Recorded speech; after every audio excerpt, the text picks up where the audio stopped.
Caminamos ya hacia la Asamblea de la Comunidad de Madrid. Muy buenos días, don Pablo. Buenos días, ¿qué tal? Hablamos con Pablo Gutiérrez de Caviedes, es es diputado en la Asamblea de Madrid por Vox, la que está cayendo, don Pablo.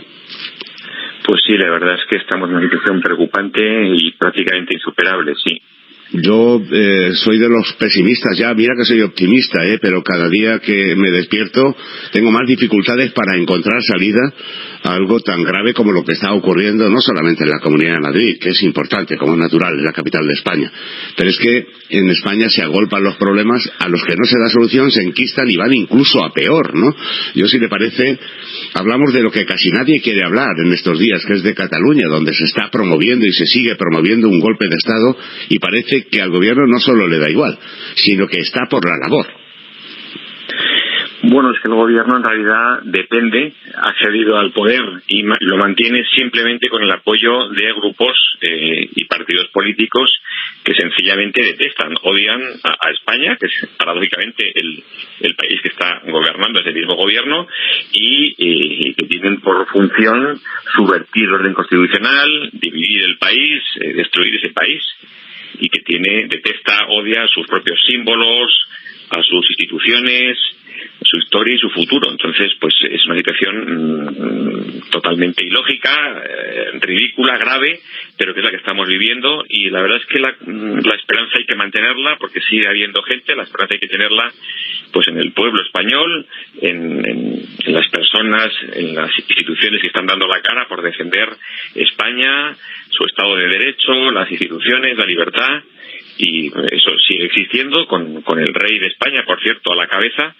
y en eso hay que confiar, en la gente que sigue dando la cara, que va a luchar por España y su Estado de Derecho, y esperando a que la gente verdaderamente sea consciente de esto y reaccione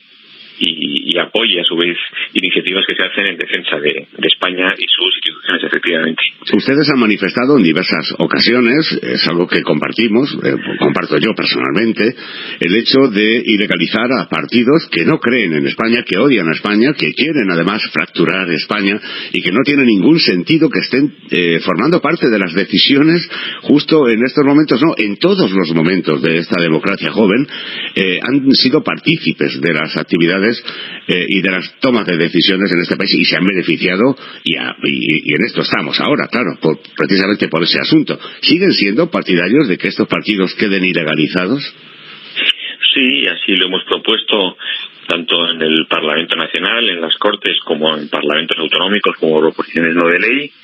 porque no tiene ningún sentido que formaciones políticas que efectivamente están actuando en contra de la base misma de la democracia, de los derechos fundamentales de muchos ciudadanos, actuando en muchos casos o promoviendo directa o indirectamente actuaciones de violencia, de coacción, de acoso,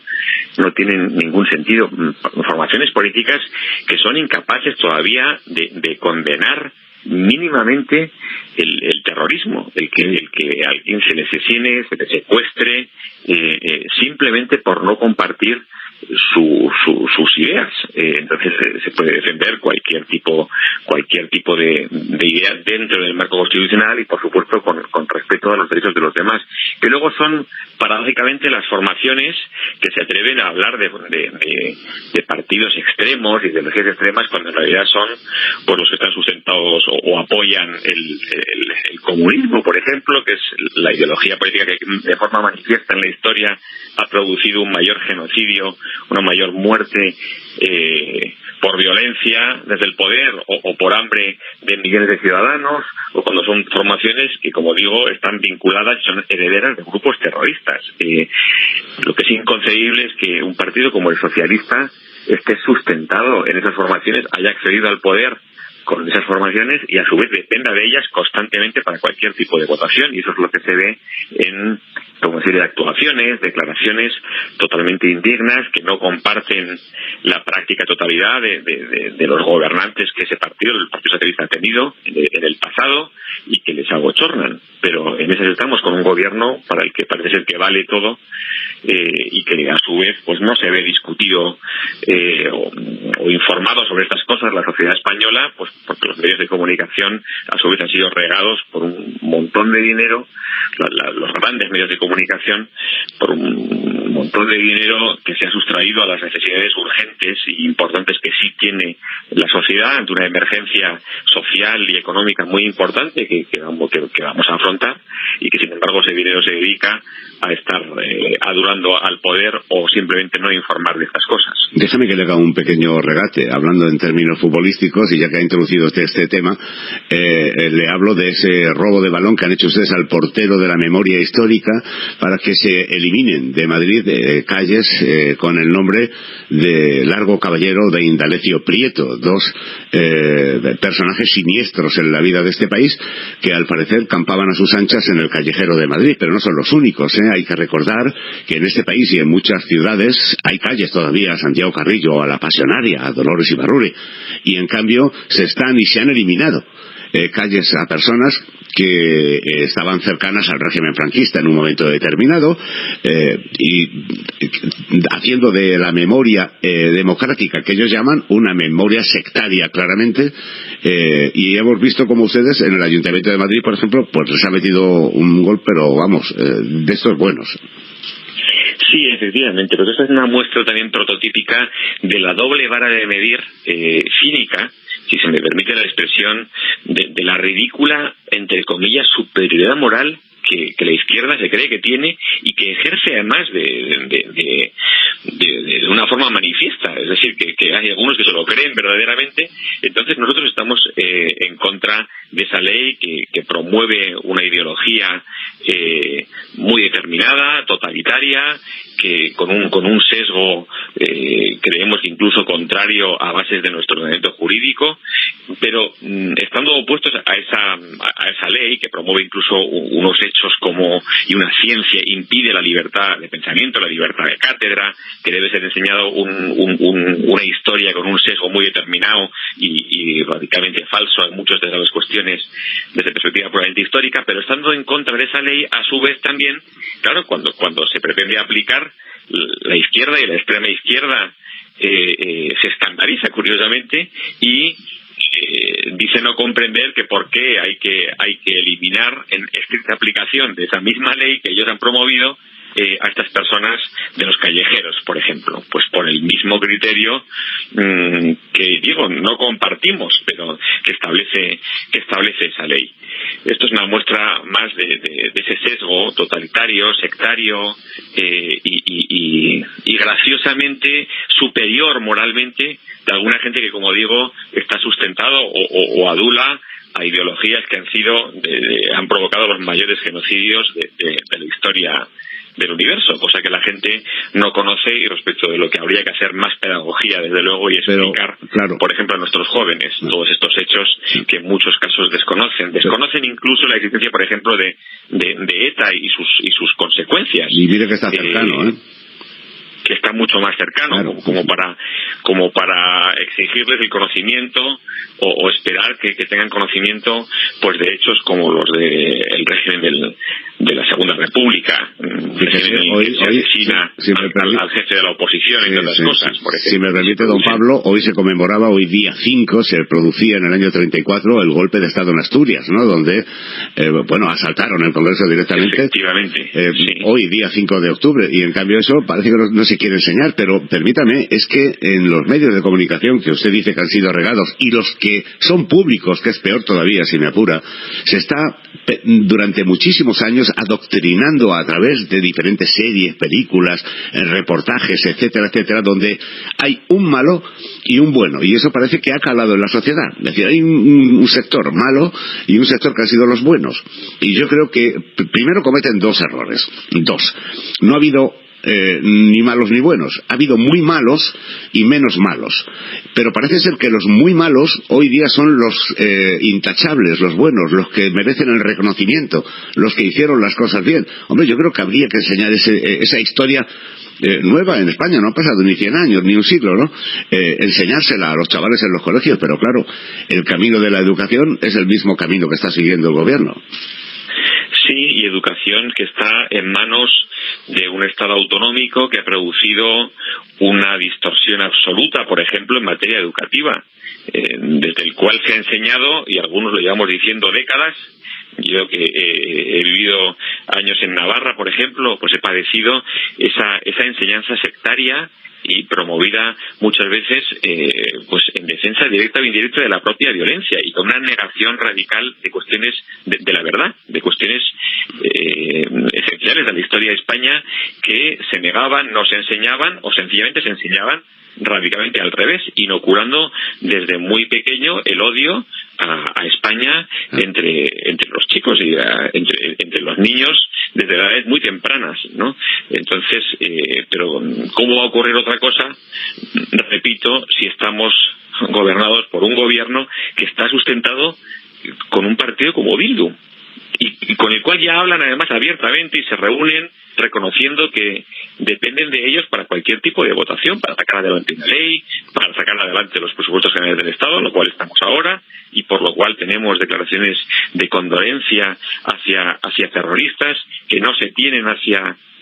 personas, hacia ciudadanos, hacia miembros, por ejemplo, de las fuerzas y cuerpos de seguridad del Estado asesinados por ETA, que no se tiene ni esa consideración ni esa condolencia que sí se tiene, por ejemplo, con terroristas. Por tanto, pues, ¿qué vamos a esperar de la educación? Pero, don Pablo, si es que ha gobernado el Partido Popular y no solamente no ha hecho nada por evitar que esto ocurra, sino que además ha sacado adelante o ha seguido con un proyecto muy parecido. Es que, claro, ellos campan a sus anchas. Fíjese ahora la contestación y la respuesta que tienen. Ayer la ministra de Educación hablaba ya de ampliar la edad obligatoria de educación a los 18 años. Yo no sé si ustedes están de acuerdo con esta decisión que quiere tomar. Bueno, al margen de otras muchas, ¿sabe? Lo de pasar con 4, 5, 6 suspensos, que es lo que da lo mismo, ¿no? Al fin y al cabo. O otras muchas, ¿no? Como que los hijos son suyos. Yo no sé si hemos perdido el rumbo. En algún momento se nos ha ido el camino. Bueno, se nos ha ido absolutamente, pero vuelvo a repetir que la esperanza está en que, bueno, esa es la razón de la existencia de Vox, esa dejación en la propia función básica del Estado que tiene todo país y que en España se ha sentado la idea de que, bueno, de que lo que único que podemos hacer es quejarnos, lamentarnos, que esto no ocurre en ningún sitio, que si esto fuera en otro sitio, que si fuera al revés, que si fuera porque afectara a alguien de derecha y tal. Bueno, pues yo creo que ha llegado el momento de dejar de lamentarse porque el obvio patriotismo que existe en todo país del mundo no existe en el nuestro y empezar a ejercerlo y empezar a explicar estas cosas y por tanto esa dejación en las funciones básicas, en la función cohesiva del Estado que no ha existido durante décadas en España y en muchas partes del territorio nacional, ha llegado el momento de empezar a ejercerlo y a exigirlo, y esa es la razón del nacimiento de Vox. ¿Están ustedes de acuerdo en ampliar la educación obligatoria hasta los 18 años? Bueno, en esa cuestión concreta, permítame que no fije yo aquí postura a título personal sobre lo que es la posición del partido como parlamentario que se fijará en el Congreso al respecto, pero sí que le digo que desde luego lo que sí que decimos con total claridad es que no pueden borrarse del sistema educativo español los principios de mérito, de capacidad, que son principios constitucionales, no es algo que, es decir, que Vox debe estar defendiendo ahora mismo cuestiones básicas, pilares fundamentales de nuestro ordenamiento constitucional. Claro, una formación política a la que se tacha de ser supuestamente extrema y requete mala. Don Pablo, mérito, capacidad, esfuerzo. Pero llega ese mensaje ¿usted cree que llega ese mensaje a los jóvenes? Es decir, a través de los diferentes medios, sobre todo los de mayor consumo, llega el mensaje del mérito. Sí, que es justo lo contrario. Es decir, en este país, para llegar a triunfar, hay que ser un friki, hay que ser un participante en los realities de televisión, porque el mérito realmente no está valorado. Es decir, aquí no se prima el mérito en los jóvenes, en la juventud, todo lo contrario. Sí, llevamos años, como digo, décadas de retraso. Son cuestiones que se han ido asentando culturalmente de forma honda en la sociedad española y que hay que batallar. Está claro que hay que explicar, que hay que dar esa batalla cultural, porque ahora mismo este mensaje que es básico, de sentido común, que además es el que fundamenta nuestra Constitución, es un mensaje contracultural, prácticamente, entre comillas, revolucionario. Y entonces le diría dos cosas. Por una parte, que ciertamente esto hay que explicarlo y que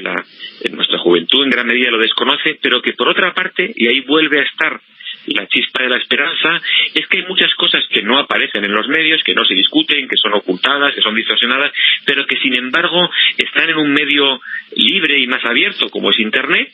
y que ahí los jóvenes sí que están accediendo a ese conocimiento, a esos hechos, a esa información que se oculta en los grandes medios, y por eso, entre otras razones, también una formación política como Vox tiene tantísimo apoyo y tantísima afiliación creciente entre la juventud, entre la gente joven, que ve claramente, nos están tomando el pelo, nos están ocultando cosas, y tienen, al final, la juventud también tiene esa inquietud consustancial a la edad, esa rebeldía en el deseo de enterarse, de conocer la verdad, sí, pero, y de que no le guste que le estén engañando. Entonces ahí tenemos otra chispa de esperanza, y por eso pero es que hay tanto apoyo. A ustedes les han borrado literalmente de los medios, siendo la tercera fuerza política de este país, la tercera. Lo digo para que también se sepa. Les han borrado absolutamente de los medios. Es dificilísimo que ustedes aparezcan en ningún medio audiovisual en este momento, salvo en Internet, que es donde evidentemente es más difícil, ¿no?, que se pongan fronteras. Pero yo que no sigo mucho la televisión, tengo que reconocerlo, pero por lo que me dicen, ustedes están desaparecidos. Bueno, es que los portavoces de Vox, la formación política Vox es muy incómoda. Un portavoz de Vox es muy incómodo en cualquier tipo de tertulia, debate, porque va de frente, dice la verdad, y los cuadros de Vox y las personas que la apoyan, pues tienen una formación, un conocimiento, una entrega desinteresada y noble, porque todos provenimos del mundo profesional, todos tenemos nuestro trabajo, al cual podemos volver en cualquier momento, una vez que dejemos esta función de servicio público en la que no estamos con ningún tipo de servidumbre o dependencia, como ocurre en otras formaciones, y por tanto son cuestiones que muchas veces no aguantan un debate de más de 30 segundos o minuto y medio. Entonces es normal que ante el bochorno que sufren algunas veces, pues otros contertulios o incluso compañeros suyos de medios de comunicación, que desgraciadamente dependen de ese riego de estos fondos públicos, que son de todos y no están para eso, pues por eso se excluye radicalmente a personas de Vox de los grandes medios de comunicación. Por eso no se informa, por eso se oculta, y cuando se habla de Vox se habla pues con una radical distorsión o ridiculización, simplificación, intentando presentar a Vox como una especie de cosa muy extraña, totalmente extrema y feísima, que se come a los niños crudos, cosa que la gente, cuando se acerca a conocer a Vox, a las personas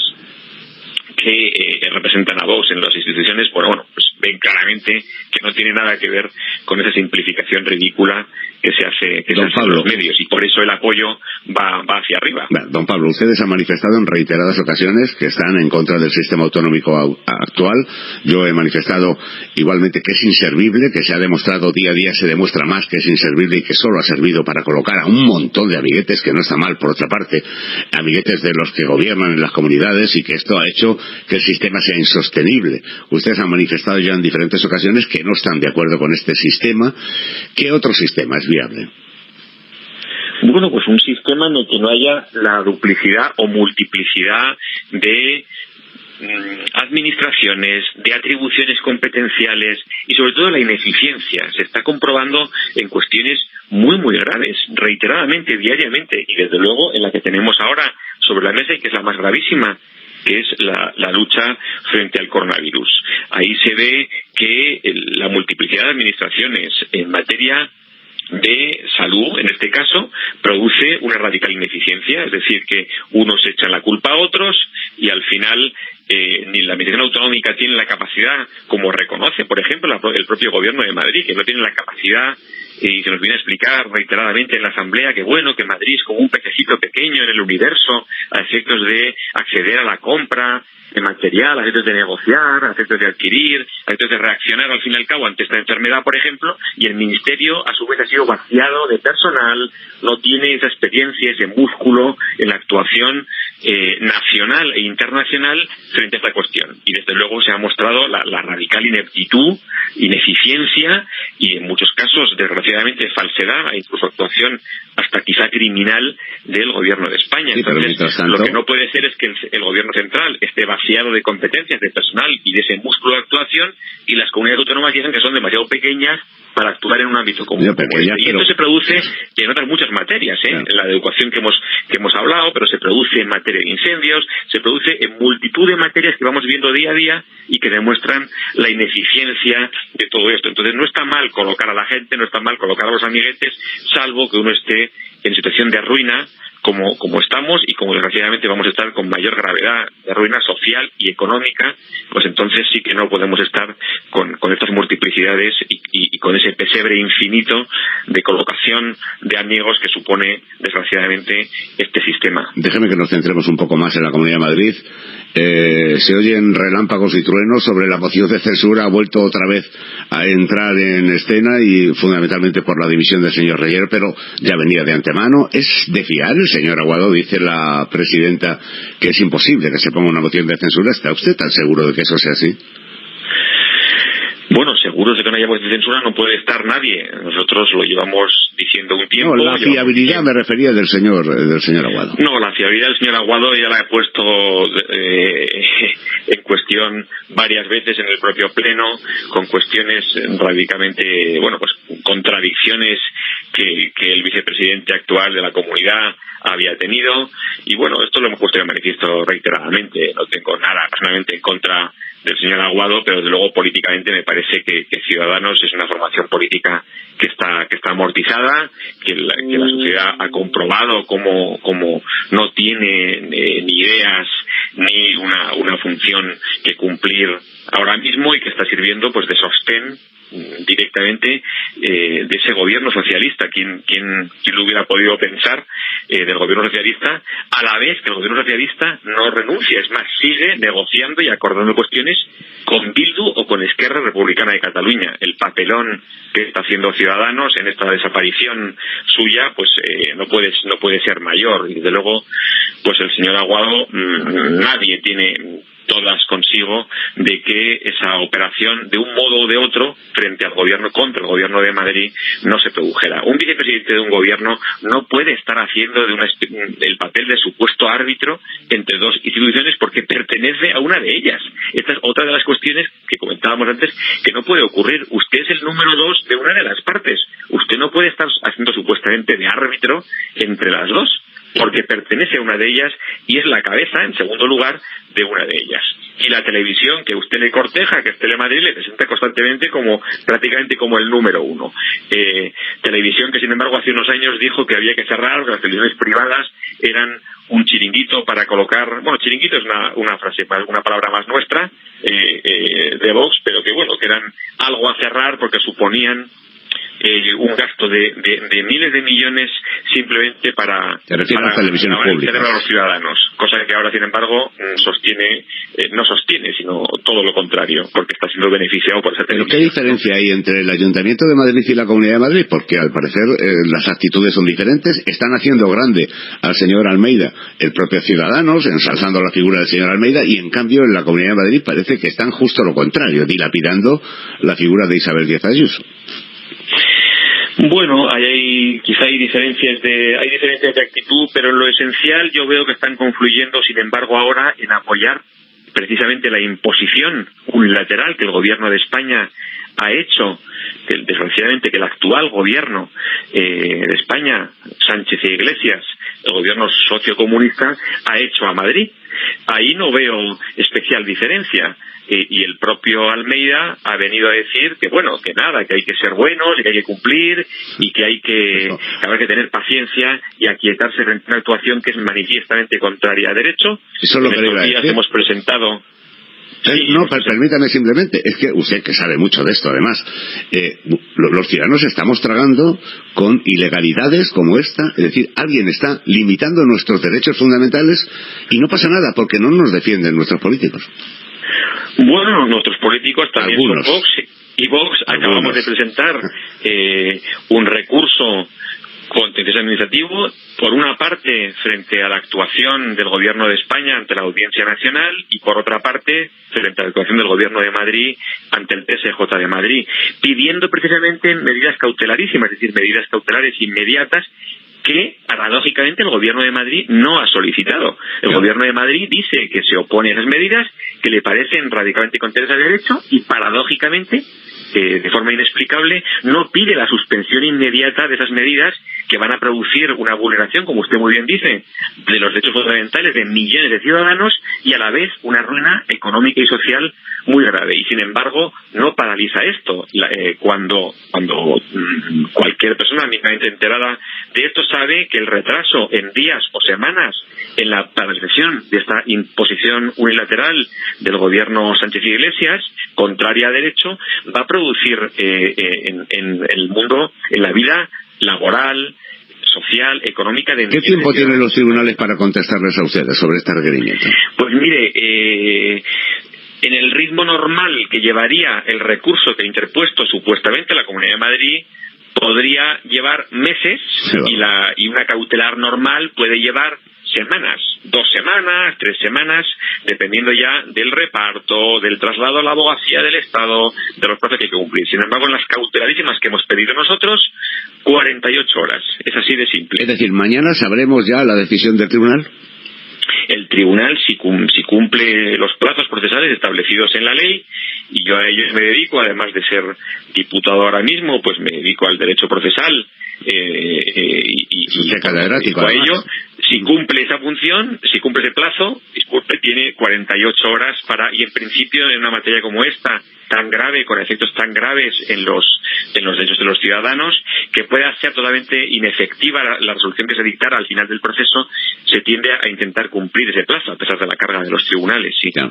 Y supóngase, estamos hablando de mañana, ¿verdad? Porque son 48 horas. Sí, si todo fuera correctamente,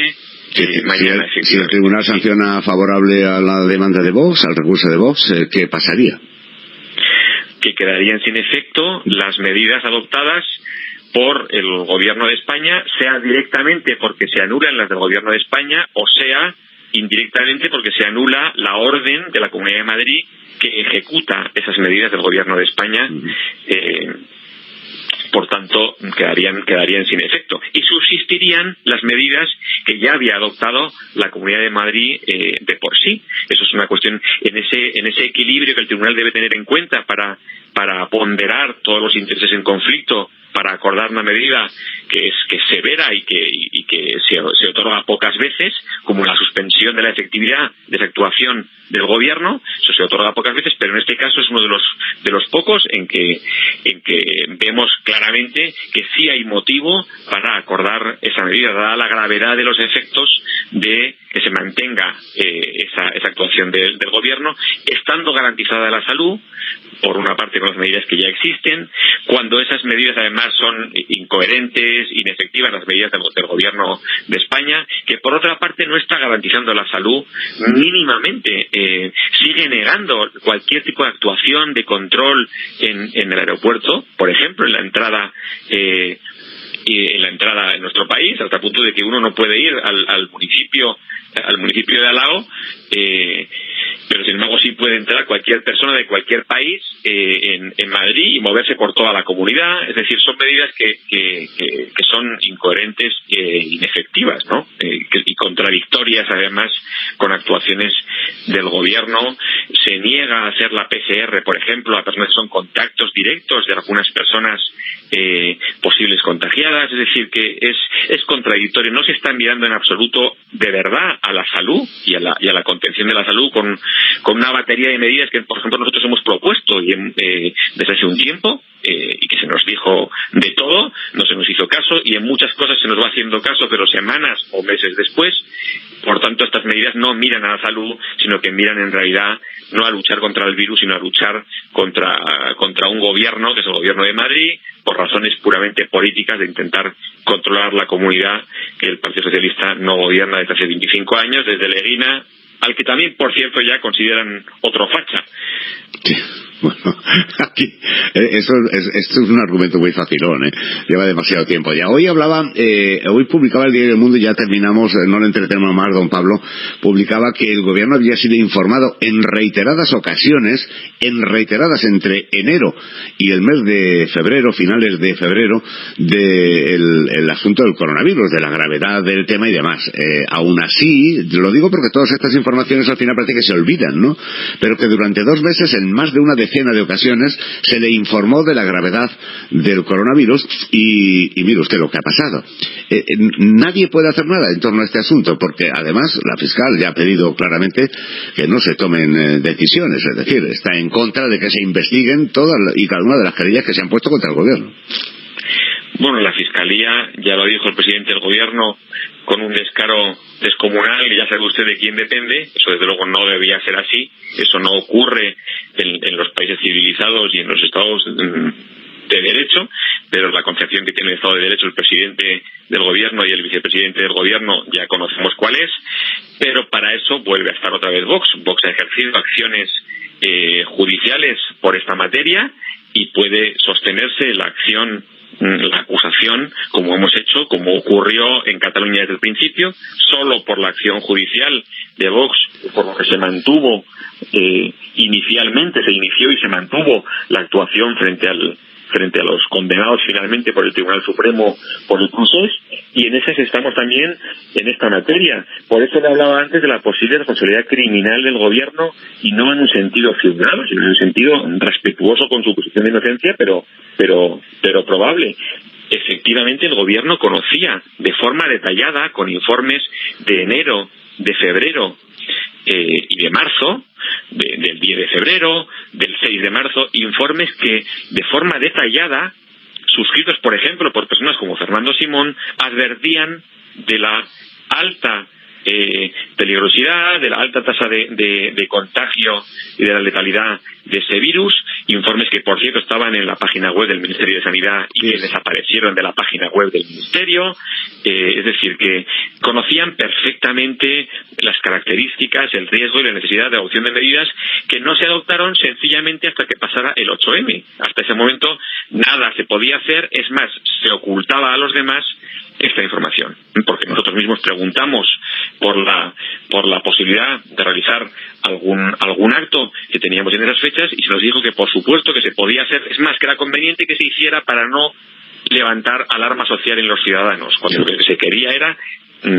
ocultar justamente lo que se venía, y que el gobierno conocía perfectamente, y que el gobierno a su vez a terceras organizaciones sí que intentó prohibir actos menos llamativos, justamente por razones de salud. Bueno, pues esa contradicción importante, estando en juego la vida de millones de personas, como luego se ha visto, y que ha producido más de 50.000 muertes, puede ser desde luego motivo para una posible responsabilidad criminal de quienes así han actuado. Por último, ya un chascarrillo, don Pablo. El señor Garzón y su novia, o su, compañera, la fiscal general del Estado, se marcharon justo unas horas antes a Cáceres, hoy lo publican algunos medios, a comer. Cuando le han preguntado al señor Garzón, él ha dicho que hizo todo legal porque salió 3 horas antes de que se confinara la Comunidad de Madrid. Claro, uno que ve cómo se le critican a los ciudadanos que salen y aprovechan ese momento a la segunda residencia, que esto lo haga la fiscal general del Estado y el ex juez de la Audiencia Nacional, señor Garzón, pues choca un poco, ¿verdad? Sí, cuando forma parte de un gobierno, porque cuando forma parte de un gobierno que es el que está imponiendo esas medidas, que lo haga algún ciudadano que no es el que está imponiendo esas medidas, pues bueno, pero que lo haga alguien que ha pertenecido al gobierno y que según el presidente del gobierno en realidad sigue bajo sus órdenes, y que pertenece al Partido Socialista, desde luego que es llamativo, incoherente y supone, bueno, pues esa convicción de superioridad y de pertenencia a una casta que no está sujeta a la ley ni al derecho como los demás, cosa que también piensan sus socios separatistas golpistas, por supuesto sus socios proterroristas, es decir que, bueno, y una persona que al fin y al cabo es libre de estar con quien quiera, pero con quien está supuestamente es una persona que está condenada por sentencia judicial por delito de prevaricación, el delito más grave que puede cometer un juez. Claro. Y sin embargo se permite el lujo este señor de estarnos dando explicaciones sobre lo que debería y no debería, o sobre lo que puede y no puede decir la justicia. Usted sobre la justicia es mejor que estuviera un poco calladito, porque usted ha sido condenado y expulsado de la carrera judicial por delito de prevaricación, que es el delito más grave que puede cometer un juez. Entonces hágame el favor de estar calladito sobre la justicia y váyase usted de excursión cuando quiera, siempre que no suponga efectivamente una convicción de casta y de estar por encima de los demás que tiene, por lo visto, la señora fiscal general del Estado. ¿Para cuándo es el debate de la moción de censura, don Pablo?